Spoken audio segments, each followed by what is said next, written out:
Most of the parents who come to me are doing everything right. The flashcards, the homework every night, the tutoring on Saturdays, the workbooks ordered off of Amazon at 11 p.m. because they were worried, and their kids are still struggling. Today, I'm going to tell you why, and more importantly, what to do instead. I'm Jacquie Langworthy. Season 2 of Raising Scholars starts right now. Welcome to Raising Scholars, the podcast for parents who want more for their children, not just academically, but as human beings. I'm so glad you're here. If you've been listening since season 1, thank you. You showed up, you shared episodes, and some of you left reviews and sent messages that made me tear up a little. You've been a part of something that matters, and I don't take that lightly. And if you're brand new, welcome. You found this place at the exact right time. I'm Jacquie Langworthy. I'm an educator, a learning center owner, and a mom. Not a perfect mom, a real one. And that distinction matters a lot to everything I'm about to share with you today. Before we get into everything Season 2 has in store, I want to take a moment and be honest with you. Season 1 taught me a lot, not just as a host, but as a parent. We talked about math struggles, about homework battles, about kids who shut down and kids who resist, and kids who are clearly capable, but something just isn't clicking. And episode after episode, I noticed the same pattern. The parents were exhausted, not because they weren't trying, but because they were trying in the wrong direction, doing more when they needed to be doing less, stepping in when they needed to step back. And as I was recording those episodes, I kept seeing myself and remembering the parent I was. My kids are older now, and I'll be honest with you, I wish I had some of these tools earlier. A lot of what I share and teach parents, I was just figuring it out as I went. I got some things right, I got a lot of things wrong, and I'm still learning. I'm just in a different phase of parenting now. Here's what I mean. My son called me not too long ago, and when I saw his name on the phone, my first thought, honestly, was here comes the money conversation. But that's not why he called. He called to ask me about his medical history. He was at a doctor's office and they needed information, and he didn't know the answers. And as I sat there helping him piece it all together, I had a moment of real clarity. This is on me, not because I was a bad mom, but because I made it too easy. When he was in high school, going to the doctor was just something I handled. I scheduled the appointments, I filled out the forms, I managed all of it because it was just faster that way, because it felt like good parenting in the moment. But easier for who? Because now he's a young adult navigating his own health, starting from zero on information he should have owned for years.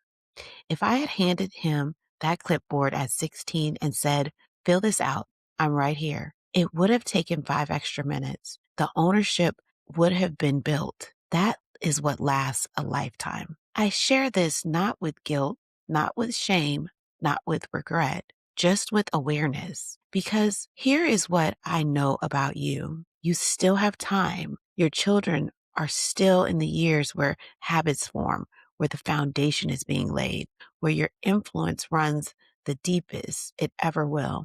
I want to give you what I was still figuring out. Before it's your child calling from a waiting room, asking you questions you wish you would have taught them years ago. That is why I built this podcast. And that's what season 2 is all about. Everything we do on this show comes back to 5 principles I call the R.A.I.S.E Scholar Framework. It's not a checklist. It's not a rigid program. It's a lens, a way of understanding what's really happening in your home and knowing exactly where to put your energy. Let me walk you through each one. The R in R.A.I.S is regulation before rigor. Just imagine your child walks through the door after school. You can see it on their face. It's been a day, but homework is due tomorrow and you need to start. You sit them down and immediately resistance, attitude, maybe tears. And you're wondering why this happens every single night.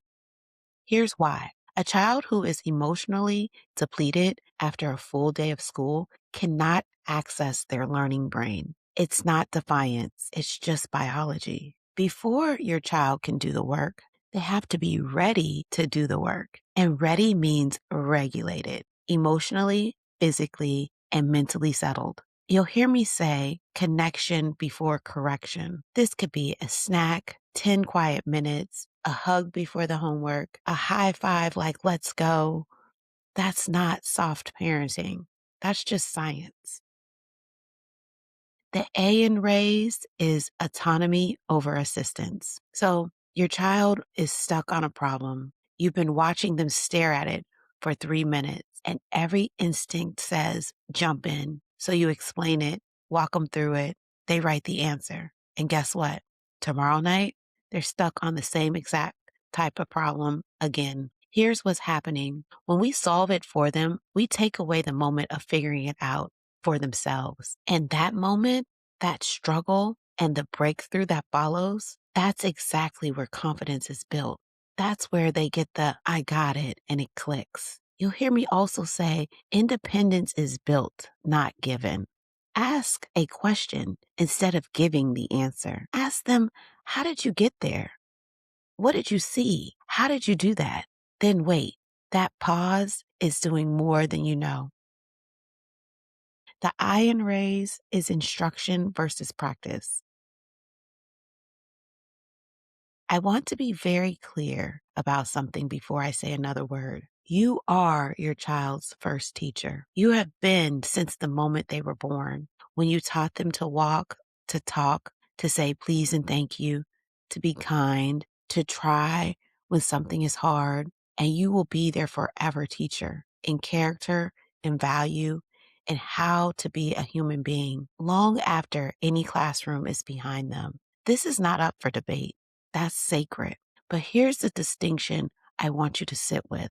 There's a difference between being your child's forever teacher, which you always are, and being their second grade math instructor at 9 o'clock at night. There is a role that belongs to the classroom, the curriculum, the method, the lesson your child's teacher delivers every day. And there is a role that belongs to you, the parent, at homework time. And those two roles are not the same thing. For the parents who are educators, and I know some of you are, this one is especially for you.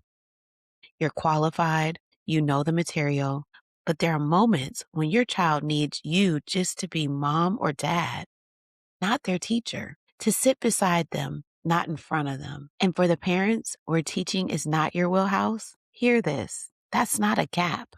That's clarity. Your role at homework time is not to reteach the lesson. It's to hold the space for learning to happen. Picture this. Homework time is calm and consistent.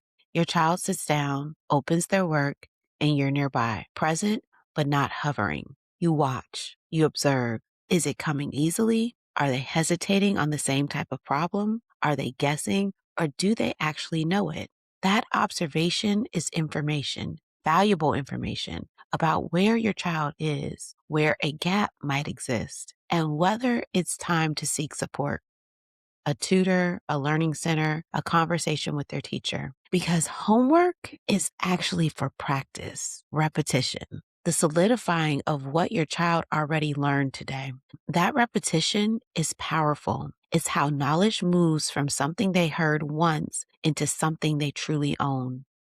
When we sit up late reteaching the assignment, even with love, even with the best intentions, we interrupt that process and we quietly teach our children that they don't have to advocate for themselves because we'll always step in and explain it again. Staying up until 10 p.m., going over the lesson doesn't fill the gap. It hides it. And hidden gaps don't disappear. They show up later in middle school, in high school, in a doctor's waiting room. You are their forever teacher, which is exactly why at homework time, the most powerful thing you can teach them is that they can do it themselves. The S in RAISE is systems beat willpower. Who's ever had a week like this? On Monday, you sit down to do homework and it was great. On Tuesday, your child is tired, you let it slide. Wednesday, activities ran late. Thursday, tears before you even open the backpack. And by Friday, you're just relieved it's the weekend. Does that sound familiar to anyone? What's happening is you're relying on motivation, and motivation is a feeling, and feelings are unreliable. They're up and they're down. What actually works is structure, a predictable routine that doesn't negotiate with good mood or energy. When homework happens at the same time, in the same space, with the same rhythm, resistance drops and ownership rises. We don't wait for motivation. We build routines. 5 minutes of friction to set up a system now will save you 500 arguments later. And last is the E in RAISE, which is evidence builds confidence. Let's say your child gets a bad grade and you tell them, it's okay. I know you're smart. You'll do better next time. They nod. Nothing changes because deep down, they don't believe it. Not because you didn't mean it, because the words alone are not proof. Real lasting confidence comes from evidence. A child looking back and thinking, I did that. I figured that out. I can do hard things. That is why we focus on mastery before speed, on small wins stacked consistently over time, on letting children see their own progress rather than just hearing our encouragement. You'll hear me say confidence is earned through evidence, and that evidence is built one small win at a time, never rushed, never skipped. Together, regulation, autonomy, instruction, systems, evidence. These 5 pillars create the conditions for a child who doesn't just perform in school, but believes in themselves far beyond it. Download the free Raise Scholar Framework, a guide at raisingscholarsPodcast.com. It's designed for real families and it's yours at no cost. I want to stop for just a second and ask you something. Which one of these scenarios resonates the most with you right now? Are you the parent who can't stop jumping in before your child has a chance to try? The one who has been reteaching the lesson at the kitchen table night after night, wondering why nothing is sticking? Or the one waiting for your child to feel motivated before doing the work? Because knowing which pillar is your biggest gap, that's where we start. So keep listening. So what does season 2 look like? I built this season around the moments that actually kept parents up at night. The real stuff, the questions parents keep asking me, the struggles I see day after day, year after year. These conversations we don't always have out loud.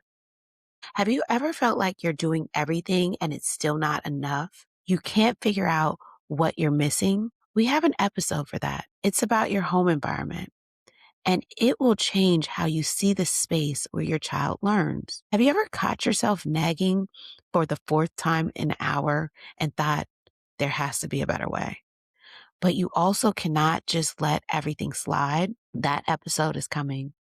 And I have a feeling it's going to be the most shared episode of the season.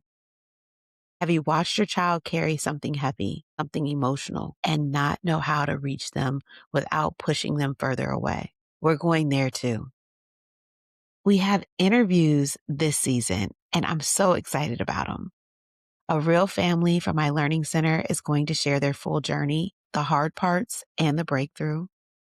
A mental health expert is going to change the way you understand anxiety and learning. And a pediatrician, who's also a mom, has things to say that every parent needs to hear before the school year starts. And as we close season 2, right in time for back to school, with an episode, How to Build the Kind of Academic Confidence That Actually Lasts. Not the kind that comes from a good grade, the kind that lives in your child and carries them through everything that comes next. I want to hear from you this season. What are you struggling with? What questions keep you up at night?